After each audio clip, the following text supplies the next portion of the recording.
One of the hard things is, especially when you're dealing with personnel, how much information do you tell people and how much do you protect the people that are being let go or being hired or whatever the issue or situation may be. Maybe it's a volunteer that you're having to ask to step down.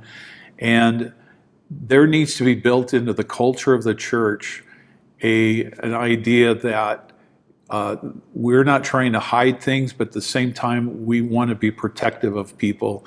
And the congregation wants you to be protective of people. At the same time, there are times they need to know information. And part of the trick to it is it the senior pastor or the lead pastor or the lead pastor and a couple of staff people that are the funnel for all information?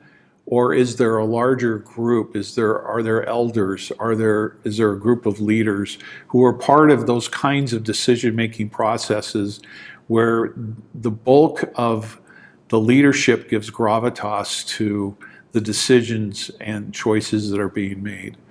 Another thing that's really important is to try to get ahead of the issue.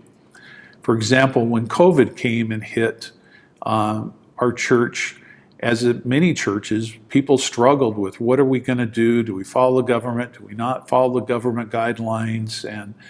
And there was a lot of struggle with what each church was going to do. And one of the things we found that helped us is we laid out 4 different principles that were going to guide us in terms of how we are going to respond to the COVID crisis that we were in the middle of. And we communicated those guidelines and showed the congregation how the elders were using those guidelines to make choices to determine when we were to meet again and how we were to meet.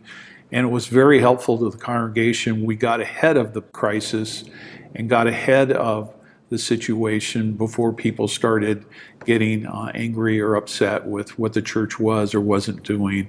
And once they understood, they didn't always agree, but at least they understood the principles that we were laying out. And what that did is it built trust.